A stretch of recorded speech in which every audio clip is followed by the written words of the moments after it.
Did you know that Virginia is the birthplace of American whiskey? Well, they've been making it there since 1607, and Catoctin Creek has been honoring that tradition of small craft rye whiskey since 2009. Virginia grain, Virginia water, and Virginia barrels. Catoctin Creek, the Virginia rye whiskey. This is brought to you by Smooth Ambler, a proud member of the Bourbon Pursuit family. Smooth Ambler builds on the traditional roots of American whiskey through innovative blends, proudly sourced whiskeys, and a unique line of their own homemade bourbon and rye recipes made in West Virginia. So venture off the traditional trail and go see them in Maxwellton, West Virginia. They'd love to welcome you to the family that they're building around their whiskey. Wilderness Trail is sweet mash Kentucky straight bourbon and rye whiskey, made by master distiller Shane Baker and fermentation expert Dr. Pat Heist. Whether it is high rye or wheated, cask strength or bottled and bond, Wilderness Trail is always non-chill filtered premium whiskey with unparalleled flavor. Distilled, aged, and bottled in Danville, Kentucky.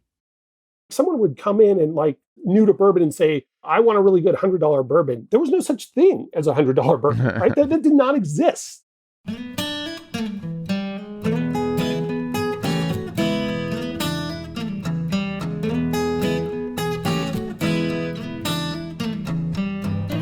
This is Bourbon Pursuit, the official podcast of bourbon, featuring news, reviews, and interviews with people making the bourbon whiskey industry happen. And I'm one of your hosts, Kenny Coleman. Now, I've witnessed firsthand the progression of bourbon over the past 6 years since this podcast began. It went from learning about new releases and hunting for them with relative ease, then going to 72-hour campouts for bottles that would probably just sit on the shelves. However, my time in bourbon doesn't even compare to that of our guests. Steve Urey, better known as Skew, is one of the original bloggers in bourbon, before there was such a thing as YouTubers and even podcasters in bourbon. However, since then, he's backed off of blogging, but he still stays up to date with everything that's happening in the bourbon world, and he takes notice of how brands are constantly changing and evolving. He's cynical of brands, as well as cynical at the changing consumer, but that doesn't stop him from talking about every single TTB label approval. Steve also hasn't found a new home in the world of brandy, and we discuss how long it takes before Instagrammers and podcasters ruin that as well. Cheers, everybody. Enjoy this week's episode, and now here's Fred Minnick with Above the Char. I'm Fred Minnick, and this is Above the Char. This week's idea comes from Adam, or @TheAdamTerry on Twitter, who writes, which currently operating distillery has made the greatest impact on the bourbon industry? That is a great question, Adam, and there are two that I will talk about. Jack Daniel's is one. So Jack Daniel's is the most important whiskey in America. So it's the most important whiskey that's made in the United States because they have so much demand in places like Poland, Australia, United Kingdom, all over the world. Jack Daniel's is known. You can thank Frank Sinatra for that. You can thank Guns N' Roses. You can think about the kind of Americana presence that Jack Daniel's has basically been since, Brown-Forman, took that brand over. And wherever they go, they open doors for American whiskey. And so while we can have the fun conversation of, is it bourbon, which it is, you have to acknowledge the greatness and the power that Jack Daniel's has had. The other one was Maker's Mark. So Maker's Mark was the only brand that was kind of pushing the envelope in the 60s, 70s. Not the 60s. Everybody was pushing the envelope in the 60s. But in the 1970s and 80s, when bourbon was essentially left for dead, Maker's Mark was this little brand that was going and going and going. And it kept It revitalized people's passion, and they created branding around it with that red dripping wax, and it was so impactful what Maker's Mark did. And when Bill Samuels went into new markets, he didn't just sell his product. He was talking about Wild Turkey. He was talking about new brands that were coming on the street, like Booker's, So you had this iconic man going around the country selling his brand, Maker's Mark, but also bringing his friends to the tasting table. Now, if you happen to cross him, from a trademark perspective, they'd sue the living shit out of you. But As long as that didn't happen, Maker's Mark was definitely on your side as a bourbon brand. Now those are two that I think that really deserve a lot of credit for their impact on bourbon. And I would say, another one, and this is going to catch a lot of people by surprise, but Tuttletown in New York, Hudson Baby Bourbon, it was a craft distillery coming out in the early to mid 2000s, and it was showing people that bourbon could be made in New York. And they got money from William Grant, and they kind of started changing the conversation that bourbon had to be made in Kentucky. And so while the product is not going to beat most Kentucky bourbons in a blind tasting, they got people talking about bourbon outside of Kentucky. And I can't stress how important that is. 10 years ago when I would do a private tasting, the first question that people would ask is like, wait, I thought bourbon had to be made in Kentucky. And now I rarely even get that anymore because there's been so much education out there for folks that most people on the streets, well, I'm assuming, know that bourbon doesn't have to be made in Kentucky anymore because of brands like Tuttletown producing whiskey all over the country. But hey, that's going to do it for this week's Above the Char. If you want to be like Adam, hit me up on Twitter, Facebook, Instagram, or just write me on redminnick.com. Click that contact button. Let me know your idea. Until next week, cheers. Barrell Craft Spirits is all about transparency, and you can check out their back label to see every state of distillation that goes into the blend. Find out more at barrelbourbon.com.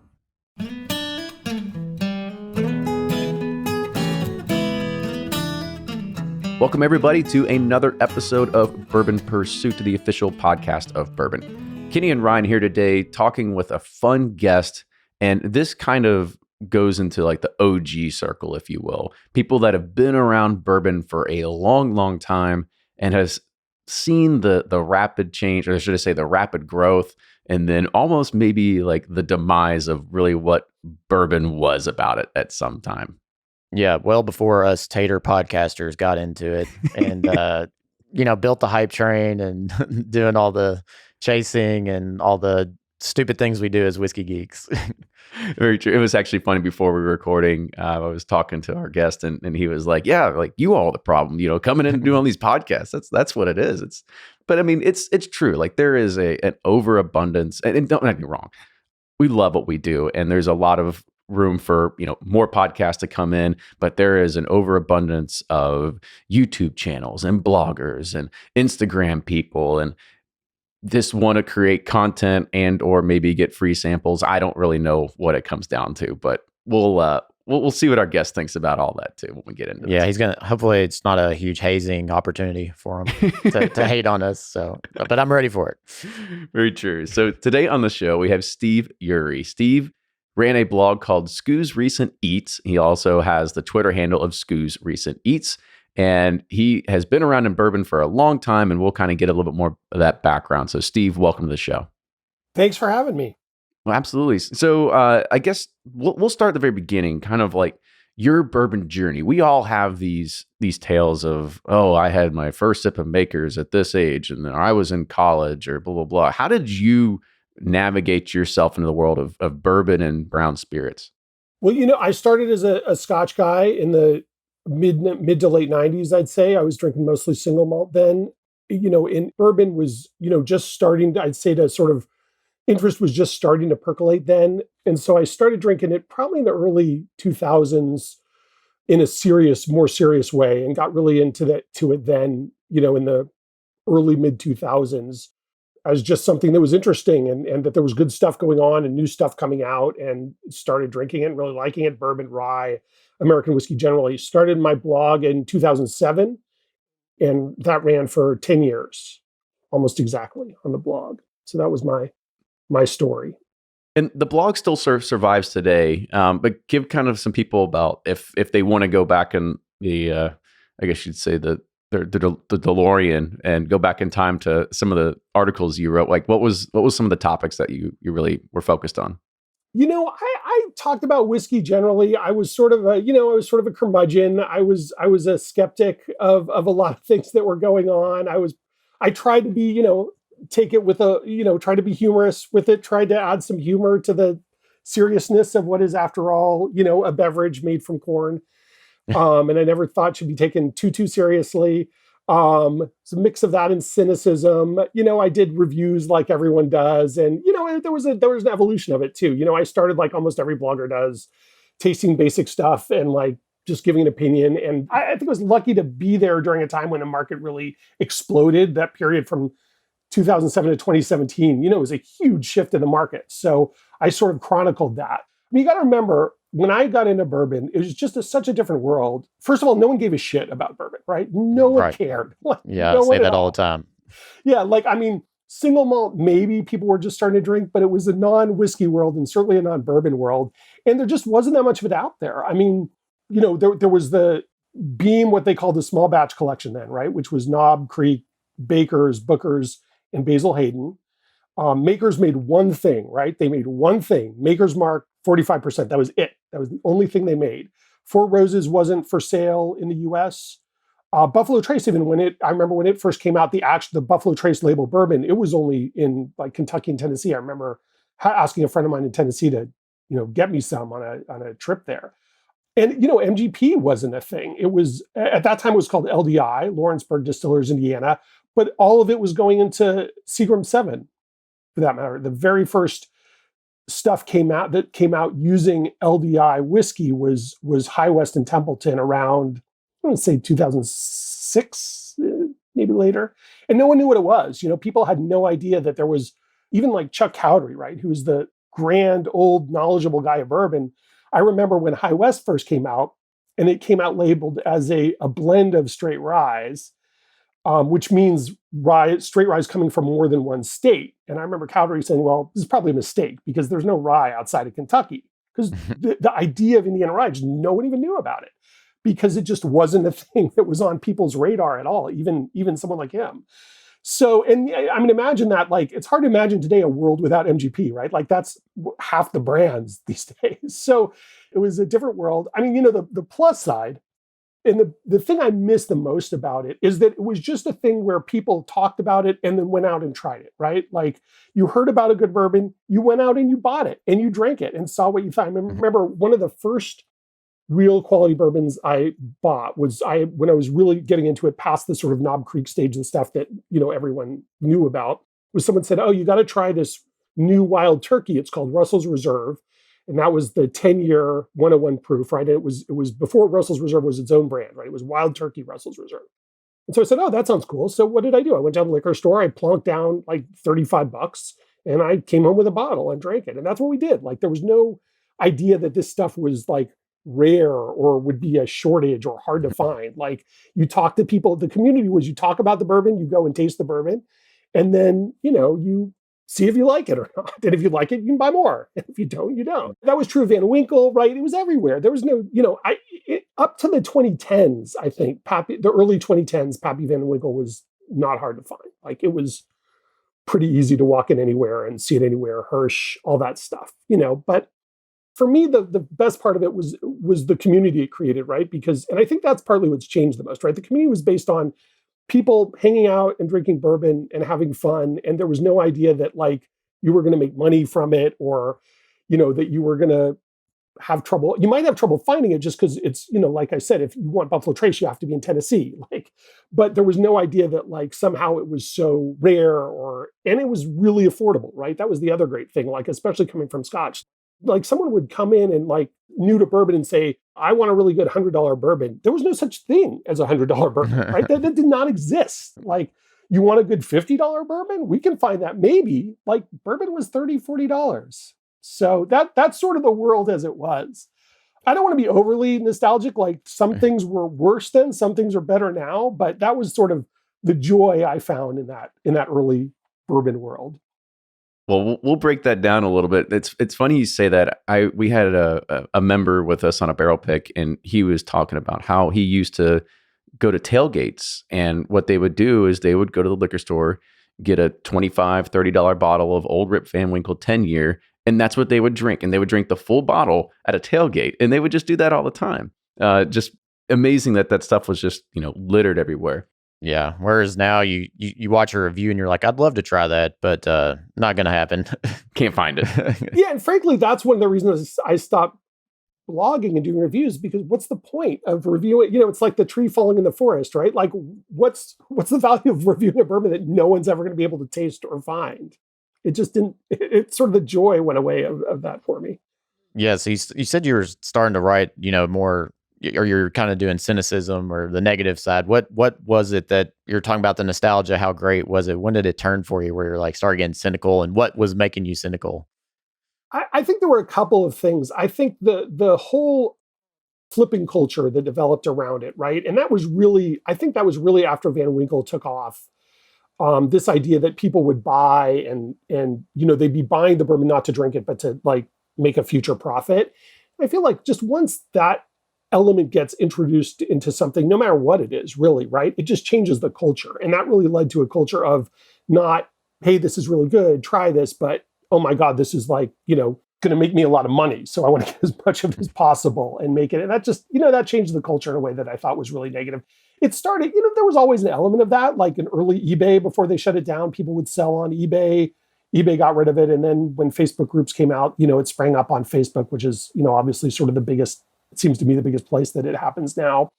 But it also, the fact is it just became popular, right? And that's good and bad. It was good because more stuff kept coming out, right? Like I said, there used to be just one makers, and there used to be, a really limited selection. And so the selection grew, and the types of, you saw more cask strength and more single barrel, more interesting stuff. But at the same time, the demand became so great that age statements started dropping and proofs started dropping in some places, right? And there was just not enough bourbon to go around. So I don't think that's that's not necessarily anyone's fault. That's just what happens when something becomes popular. But in terms of the cynicism, I mean, there also was this, then you had this sort of, when the MGP stuff really started coming out, and this sort of very sketchy brands that, this whole idea that they would pretend that they were making craft bourbon and they were just rebottling MGP.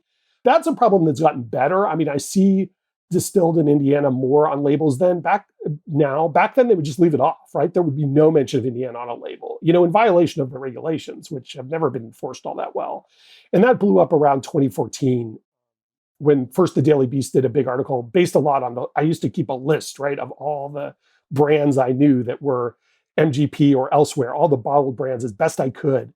And they called me, and this guy who wrote the article was really interested that so many brands were at that time LDI. Maybe it was MGP by then, I don't remember. But so published a big article about it. Then there were all these lawsuits. And so eventually I think people are a little more honest about it now, which is good. But that was definitely, in terms of things to be cynical about, that was one of the biggest things, like companies claiming to be something they weren't, right? Saying like, we're using our great grandfather's recipe that we found in, his coffin when we dug him up to see if, what his bourbon would have been like. And now we're making it, and it just happens to be 95% rye. And, how weird. How coincidental, fortuitous. Right? Yeah. So there was a lot of shady stuff going on at that time. I do think that's gotten better. Like there's certainly still some shadiness, but in terms of because I do go through all these labels, like at least it'll be in small type on the back, but at least it's there. Like they'll say distilled in Indiana, right? Or imported from Canada, or, any of the other sort of shady things that addressing all those shady things that were going on. Even Bullet back then, which is obviously a big brand owned by a big company, was pretty cagey about it. And I think their labels were wrong for a long time and said like distilled at the Bullet Distillery, right? Which doesn't exist. So yeah, there was a lot of, it's whiskey, right? It has a history of shady practices, right? It's the whole reason we have like food and drug regulations to begin with, right? Is because of whiskey. So it's all about if the story sells. Yeah. It was funny. Last night I was at my neighbor's, and he had a barrel pick he got from Total Wine, and I was looking at, I never heard of before. And he's like, yeah, it doesn't have a age, or I was like, well, how old is he? He's like, I don't know.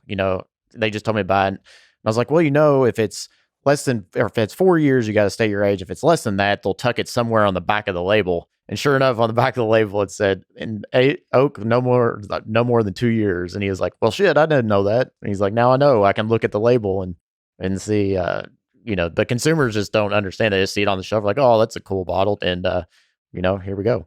Yeah. And, Steve, I got a good question for you too, is the idea of now you do see MGP everywhere and there's brands popping up left and right every single day. What's your thought of just everybody kind of taking, and I don't want to say there's taking the easy way out of just buying MGP and bottling it and reselling it, but it does seem that there's just an overabundance of the same stuff that's out there and just a different label and a different package.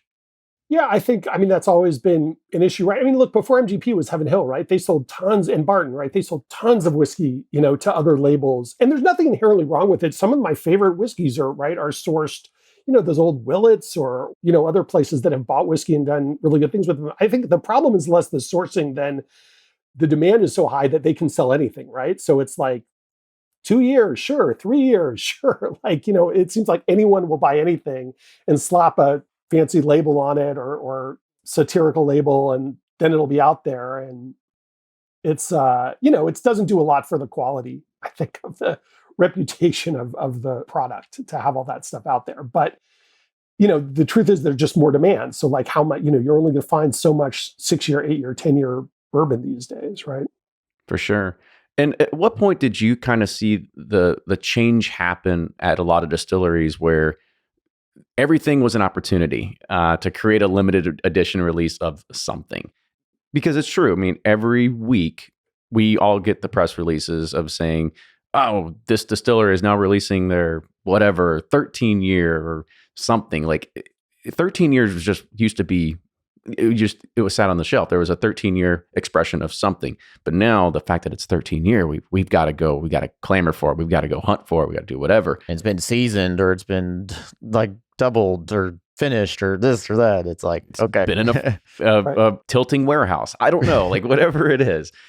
Kind of when did you see that shift really start changing? It's funny because, in the beginning, we really wanted more stuff, right? We wanted more, we wanted more Dickel, for instance, right? They were only making like a couple expressions. And, now you can't turn your head without like seeing tripping over someone's bottled Dickel. But we really want, and like more makers and things like that. But there's a cynicism to it. I mean, I feel like the point of the greatest market cynicism was the Orphan Barrel series, right? When like Diageo first came out with that. And like, it was just like we found really, really old whiskey that was just sitting around. It's not necessarily any good, but it's old. And so we're going to do this special limited edition and put a label on it and people will buy it just because of the label and the age statement, regardless of the fact that it's really, some of it was fine, but it's got a dancing fox on it. Like, yeah, right. Say no to a dancing fox. I don't know anyone who thought it was anything special, and some of them were just way over the hill. But it was a joke when it came out, right? People thought it was ridiculous, but now I feel like it's one of these things that people are like, oh my gosh, the Orphan Barrel series, let's pay $400 for it or whatever. I think that's sort of, at that point, it was sort of probably in the mid 2010s when that really started, it started being like that. The old, what they used to say about, I guess, comic books and stuff, like everything's a number one because then, right. Every issue is number one because then people will buy it and it'll sell out.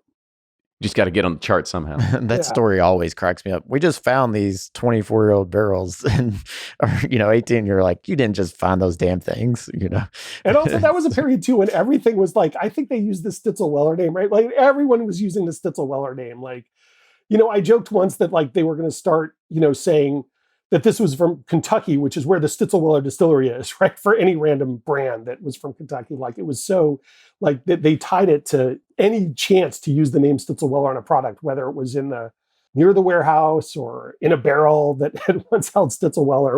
It was fairly ridiculous. Anything you can tie to Pappy, Absolutely. Like, yeah. even makers are like, we got the same yeast strain or, right. From the Stitzel-Weller. Right. Exactly. And speaking of Stitzel-Weller and stuff like that, when you started into your bourbon journey, it took us a little while to get into the Dusties and the vintage and all that sort of stuff. Was that a big thing when you were starting to actually go and troll liquor stores and, find bottles of, VVOF or anything like that? Yes, it was a huge thing. I was behind it. I mean, getting VVOF at a liquor store, like that had already been cleaned out by the time I got there. I mean, there was guys in the 90s, right, who were going from place to place cleaning that out. But tons of, national distillers stuff was on the shelf still when I remember just going, there's another, when I first heard about Dusty's, I just went to a corner store like 2 blocks from me, and they had, national distillers, Overholt and Crow. And now, granted, this was like, 2006 or something, or 2009. So it's a lot closer in time to when that stuff was on the market. But yeah, there was tons of that stuff still on the shelves, and you could find all kinds of weird stuff. I found a lot of good Old Forester from the 70s, which is fantastic, but I never found like a lot of Stitzelweller stuff. Like there are folks who found that stuff, which is amazing. But they beat you to the punch on that one. Yeah, no, that stuff had been cleaned out already by the time I was around. But that's also like time. It was still a pretty obscure thing, and I do remember the time when I felt like, when I knew like, okay, this thing is over, was around. I don't remember exactly when, but at some point after doing this for years, I just got into the habit, right? You pass a liquor store, you stop, like a dingy looking liquor store, like with a big lottery sign or something, or deli liquor, you stop and you go and you see what they have. And like, 3 times out of 10, you might find something. But at some point I did that, and I came in and I look around, the guy looks at me and says, "You looking for the old bottles?" And I was like, all right, this ship is sailed. Like, that's the end of this. Like, somebody else has got it. Yeah, there's too many people doing this now. And sure enough, like, I don't think I ever found anything, but I would just, I lived in LA at the time. I would just drive around LA, take a weekend day and drive around and hit, 6 or 7 old places and find the old early times bourbon was everywhere. Like, you definitely could find stuff back then. It was, it's just part of the fun, right? Like, it was all in the original prices, right? Because no one knew what they had. So you're paying like $8 or something for this great dusty old glut bourbon, that was just delicious and fun to drink and share. And now it's $600. Yeah. And I think that was my big like prohibitor of actually getting into it, was when and don't get me wrong, like I started around like 2013 timeframe, but you would go on some of the Facebook forums and people were selling, these, like, it's just like an old granddad, national distillers. And it was like $125. And I was like, and it still had like the price tag. It said like $8.99 on it. I'm like, who in the world would pay for that's ridiculous. And now, like, fast forward 5 or 6 years, I'm like, gosh, I wish I could bring those $125 prices back down. Yeah. So kind of talk about your thoughts on the prices of vintage whiskey. Do you think it's validated of what you see on the market today? Or do you think it's a little bit chaotic? Because as Ryan said, that $150 price point is probably now like $600. Yeah, I don't follow the secondary market prices at all anymore. At some point they just became farcical to me. There's no relation to the product, right? Like, National Distiller's Old Crow is tasty, but it's just bourbon. It's good bourbon, but it's not any necessarily better or worse than anything you'll find today. Like, even the best bourbons, that's another thing that made me cynical, is when, you started getting these releases. I remember, the Booker's Rye was sort of the last straw for me when it first came out. I think it came out at like, I don't remember what the price point was. $300. Yeah, $300 for that. Or the, the original Kentucky Owls too, right? Like, putting these really high prices on it, like, that's just never been what I enjoyed about bourbon, right? Was it almost as if it became more of like a luxury drink. Like, I didn't want to write a blog about caviar or Ferraris or something like that. Like, and that's felt like sort of the direction it was going in. And so that's one of the things that made me cynical. I don't mind, there've always been things that cost money for quality items, and that's fine. And when I understand that, and I understand people are going to make money, and the producers certainly deserve to make money, but it just seemed to, there's a fetishization going on of it, of these brands, the old stuff, the new stuff, all of it, that just, to me, is not why I got involved, right? I got into it because it was fun to drink and hang out with friends and taste the differences and taste the different stuff and see what it was like. And the culture of that just, for me, changed. And so, and that's not to say you can't do that today, right? There's lots of bourbon out there, and there's surely lots of affordable bourbon out there. So I'm not trying to say that like the whole thing's ruined or something, but there's certainly an element of it that's not as fun anymore. And, again, I was lucky, like, really good stuff was really easy to find and really affordable when I got in. So I certainly, the old folks like us who've been in it for a while got spoiled by that. I think that's still going on. Like, I think more of it's turned to like single barrel picks instead of, so you'll get with friends and groups and say like, try my single barrel pick, try your single barrel pick, and it's kind of turned to that more than the limited releases. You might have some here and there, but that's still part of it, but there's still the annoying, obnoxious, limited release stuff. And that's annoying as well. And frankly, and you guys joked about the podcast, but I don't think that's a problem either. I love the fact that there's information out there and there's lots of people trying it and drinking. Like there was, again, like, no one, when I started this, no one gave a shit. And there was no information. Like it was really hard to find, like there was Chuck Cowdery's book, right? That was it. Like, and there was maybe another book, maybe a few blogs. There was Straight Bourbon Forum, right? StraightBourbon.com was basically the place where you went to talk about bourbon. But there was very little else out there. So the fact that you've got lots of people who are interested now who are drinking, like, I think that's a good thing. I mean, I think that can only be, good people. Not that I'm not going to love all of them, like no one is, but I do sort of feel like the more people out there drinking it, the better. Like, I don't like to be snobbish about it and say, well, I was better than some, Instagram reviewer just because I'm old or whatever, or I know more, or because I know the regulations or something like that, right? Like that, who cares? So I think that's one of the good things, that there is a lot of interest in bourbon, like right now. And like, that just wasn't true back then. There's a lot of interest. There's also a lot of Blanton's chasers out there. Mm-hmm. I think that's one of the things that gripes me just a little bit is I don't know what the aura is around it, why people feel the need to go and chase it or anything like that. And that kind of makes it this everyday item that becomes completely unobtainable by anybody now. You got to finish your shot ski, Yeah. all those collect the tops. Spell out Blanton's. And that's the demand trend, right? Like with the Pappy thing, right? It started with just the like 15 and the 20 and the 23, right? And those were the ones everyone wanted. And no one really cared about Old Rip Van Winkle 10. And then it went to that, right? And then it went to Weller 12. And then it went to Weller Antique. And then Weller Special Reserve, which was like just a sort of a Maker's competitor at the time, right? Like a less successful Maker's is what Weller Special Reserve was, right, on the market. And that then, because of the name, like that became a thing. So it did just sort of, it's sort of, the demand was so great that the level of things that were in demand just went, kept going down a rung each time.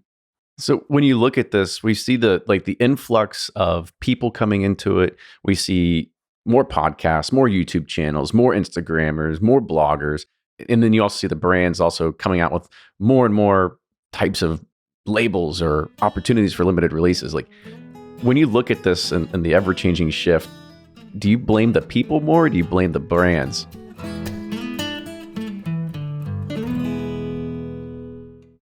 Spirits of French Lick pays tribute to the many distilleries that once dotted the southern hills of Indiana. They focus on using the best practices of those early times in balance with the improved methods of today, delivering the finest handcrafted bottled and bond bourbons to an audience that's eager for an alternative to the big guys.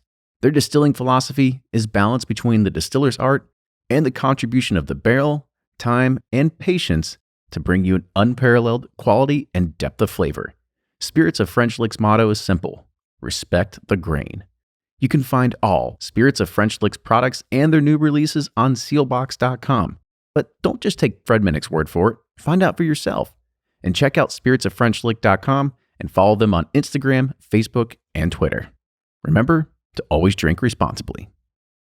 Welcome to Total Wine and More, a wonderland for wine, spirits, and beer lovers. No matter what's on your holiday table, they have the bottle and savings to match. And here's their recipe for a toast-worthy feast. Pop open some bubbly as guests gather around. Why not mix up a batch of brown derbies while you're at it? Pair baked ham with Cabernet for some tasty magic. Or shake it up and pour bourbon with your bird. Don't forget to check out their top 20 wines of the year and discover standout gifts for everyone on your list. Plus, there's so many new festive flavors to fall for, like pumpkin brews and cherry vanilla flavored whiskey. But with over 8,000 wines, 4,000 spirits, and 2,500 beers to choose from, you can expect the unexpected and always at ridiculously low prices. You can explore more in-store, online, or on their app at Total Wine. Spirits not available in Virginia or North Carolina. Heaven Hill Distillery has been lifting America's spirit since 1935. They celebrate American whiskey's rich traditions, guide its evolution, and champion its exciting future. For Heaven Hill, whiskey is more than a profession. It's a personal passion that is poured into every bottle, shared with newcomers and aficionados alike. So whether you enjoy the simple pleasure of Evan Williams Bottled and Bond or savor that uniquely satisfying experience of a rare single barrel bourbon like Elijah Craig 18-year-old, you'll find a home at Heaven Hill. If you want to learn more about the craft and techniques of making quality American whiskey, check out the educational resources and sign up for their newsletter at heavenhilldistillery.com. And Heaven Hill reminds you to think wisely and drink wisely. Cheers.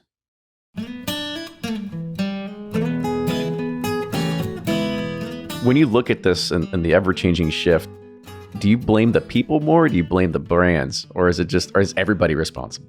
I don't like to use the word blame because I don't want to come and be like, oh, everything was good. And then you damn kids ruined everything, just like you ruined everything else in the world, right? Like, it's just a you damn millennials. World. Yeah, damn millennials. It's just a different world in a different context. Like, I think all those things came together. I mean, look, it's a good product and it got popular for a reason. And it's a product that takes more time to make than can address the popularity, right? Like, it takes, at least 6 years to make a really, a decent tasting bourbon. That's probably controversial, but I would say that. Like, I don't drink a lot of bourbon less than 6 years old. And like, that takes time. And then, everyone has expanded their production, but that took time to catch up. And so I don't know that it's anyone's fault. It's just where the market has gone. I will say, there are other things. Again, I don't want to be overly negative. Like, craft whiskey, right, is something that's really improved. I mean, I really made my blog made its name by a column I did in one of my early columns where I said most craft whiskey sucks, right? That was the title of the post.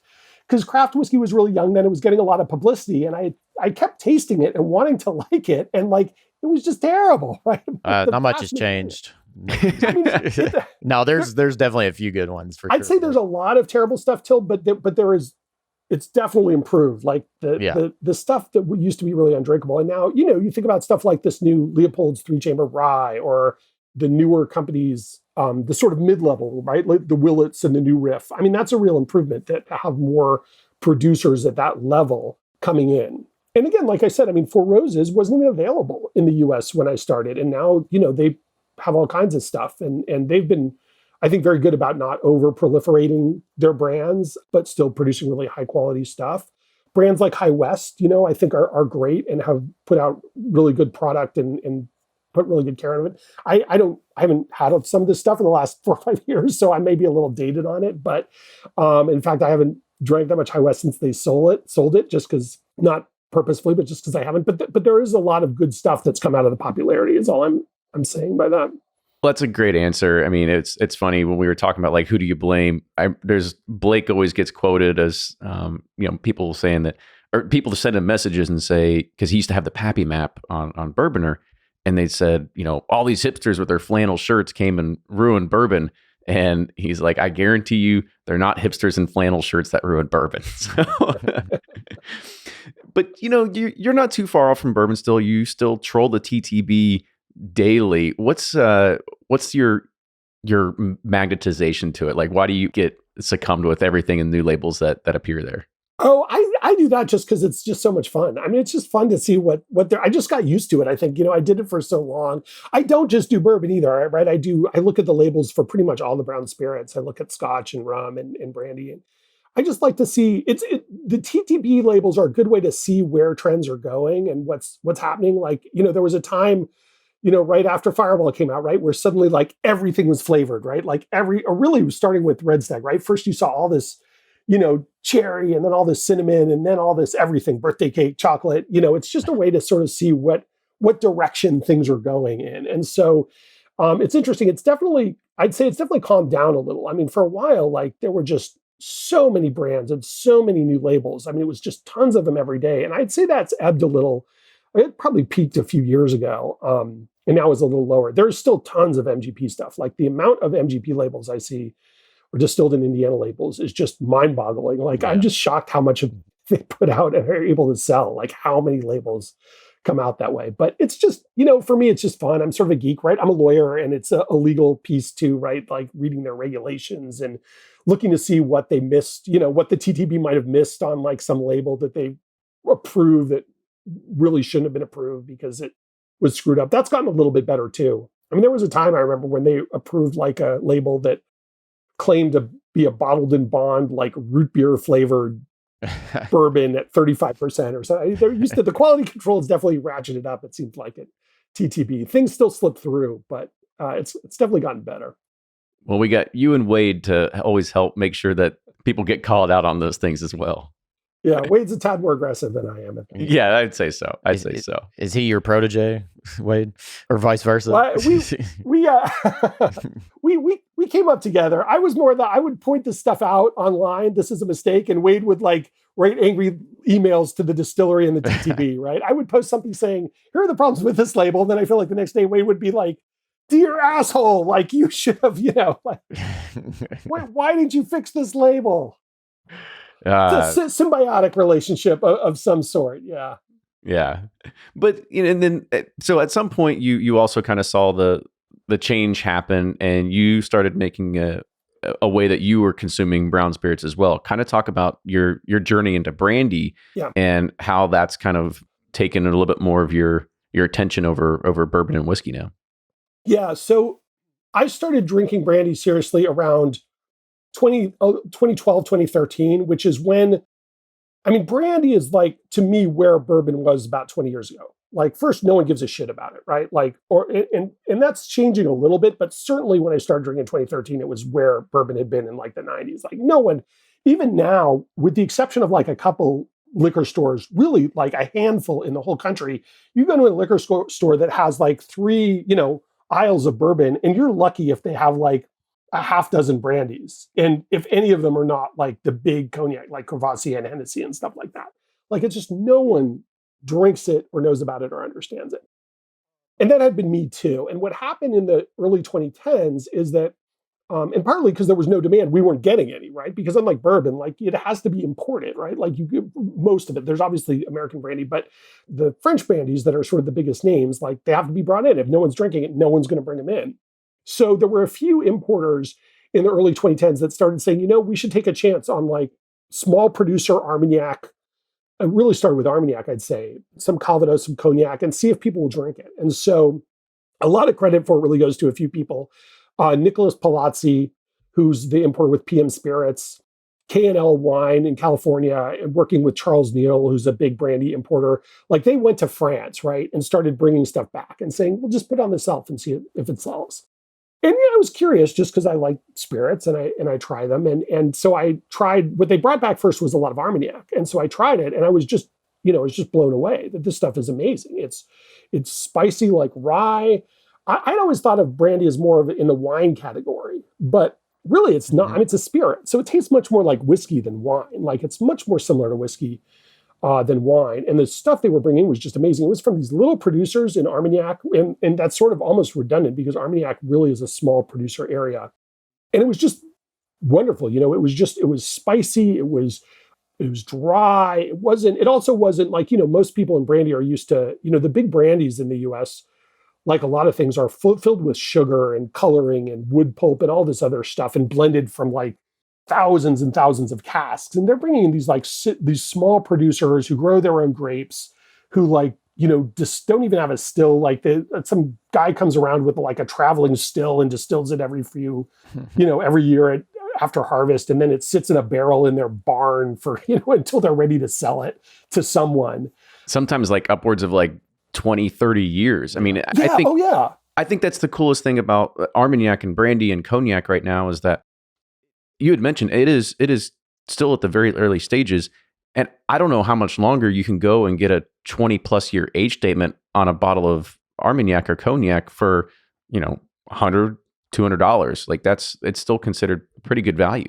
Oh, the price quality ratio is insane in brandy. That's another thing that attracted me and made me feel like it was like bourbon and scotch were years ago, because it's a little different because it's an import. There's not that lower level, right? There's no great $30 Armagnac or something like that, right? That just doesn't exist. But once you get over the like, $100 mark, $200 mark, which obviously, like, look, that's a lot of money for a bottle of booze, but what you're getting for it in brandy is so much more than whiskey. I mean, I have a Facebook group now, Serious Brandy, which people are welcome to join. We did a bottling last year of two 1962 cognacs, right?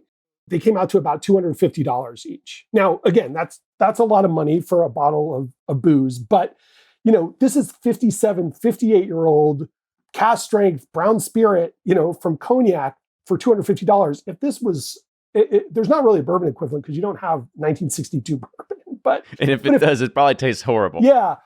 But if it was Scotch, it would easily be $15,000 on the market, right? Like a 57-year-old Scotch would easily be in the five figures, could well be more than that, depending on the distillery. And the fact that you can get this for $250, and it's just amazing and beautiful spirit, to me is just a wonderful thing.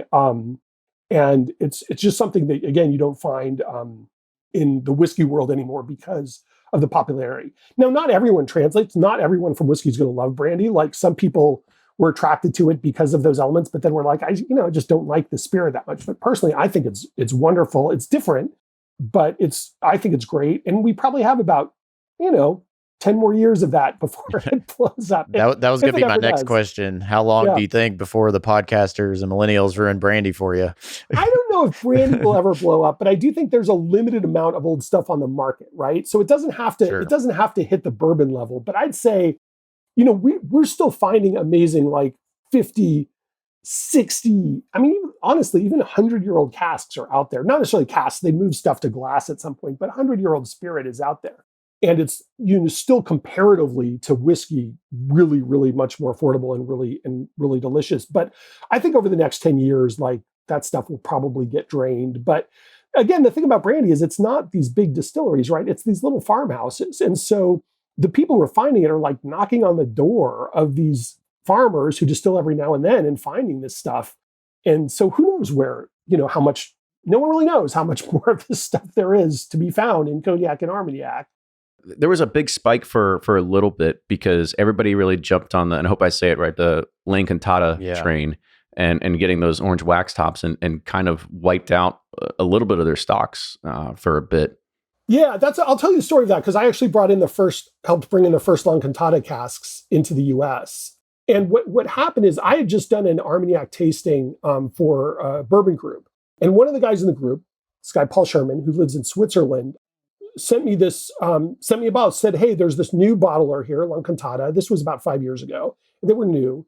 And their stuff is really interesting. Let me send you a bottle. So he sent me a bottle.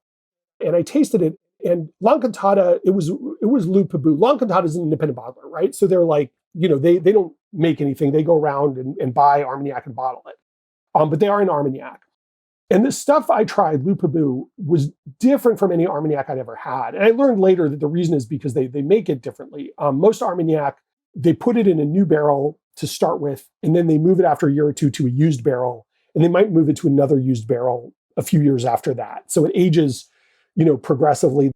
They limit the wood influence by giving it sort of a burst of wood and then trailing it off a little to keep some of that, subtlety of the spirit. And cognac does that as well. This stuff, they just stuck in a new barrel and put in a cellar and left it there.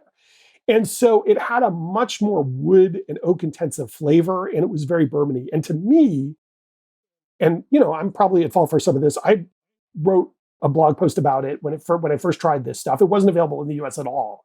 It was really only French. And I said, this tastes to me like old Burnham Willets, which is one of my favorite old Willets, were these wheated Willets that came from the Burnham Distillery, which, is this distillery that is now Heaven Hill, but that was previously owned by what Diageo was then, and that was used to make the bourbon for the Stitzel-Weller products after they closed Stitzel-Weller, right? So there's this period where they were Pappy and other Stitzel-Weller products, Old Fitzgerald, were using, after Stitzel-Weller closed, where they were using distillate from the Bourbon Distillery. And that stuff aged really well.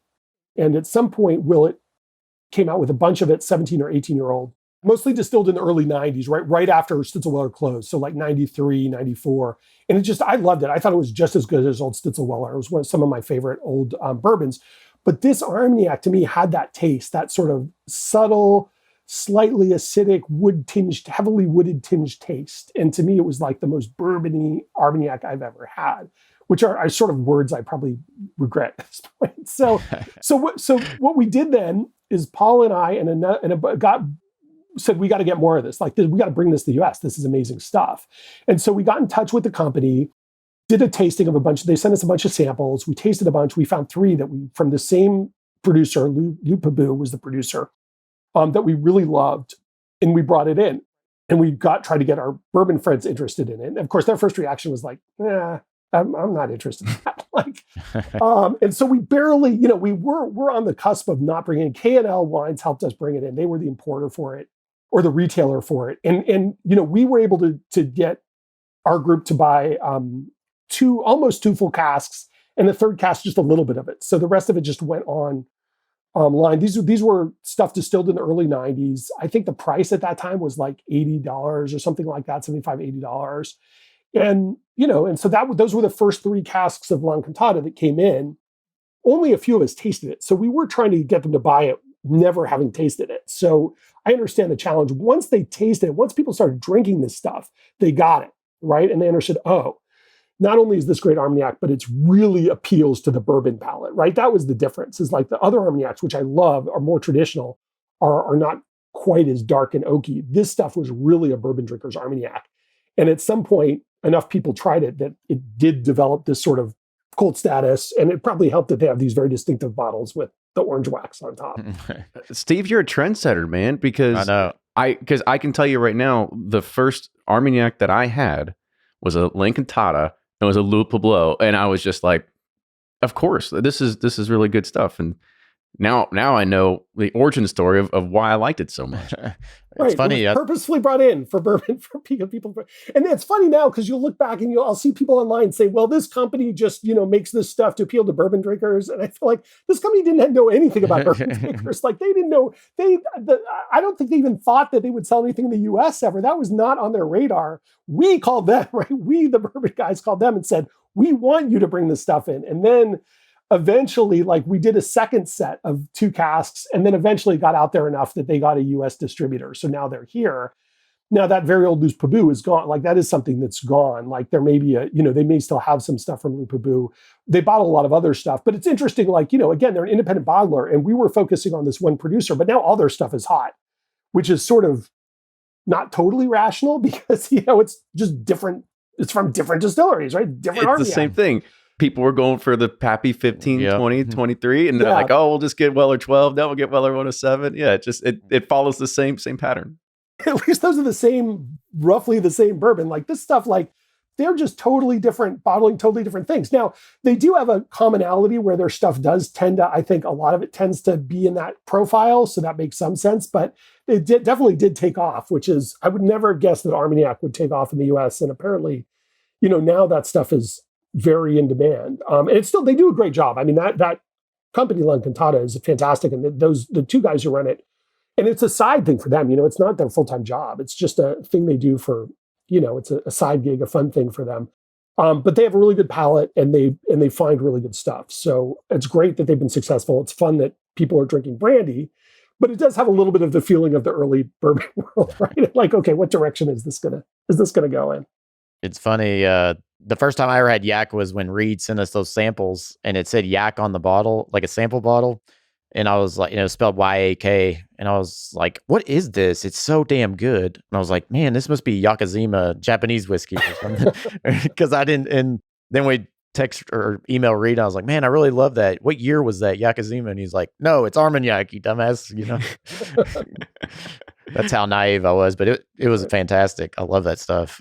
And, and shout out to, I think K&L was where I got mine and everything like that. And I think K&L is probably one of the better premier retailers for brandy in the US and stuff like that right now. So if you're ever in the California area, make sure you go check it out because they do have a pretty good selection, at least last time I was out there.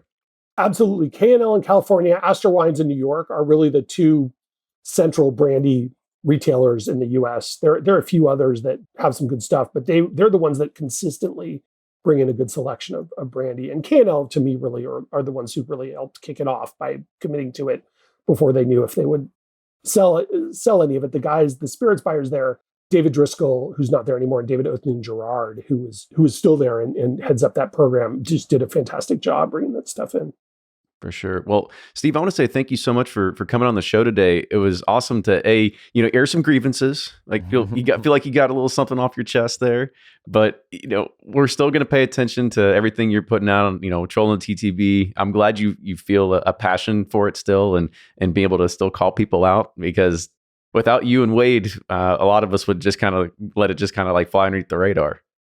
Well, thanks for having me. Thanks for doing what you do. Like I said, I've got no beef with podcasters, especially those who do quality productions like you guys and the other folks you have on, Fred, of course, and the other folks who find a passion in bourbon. Well, I appreciate it, and thank you so much for introducing the world to brandy, and yeah, hopefully not ruining that one for everybody too. So.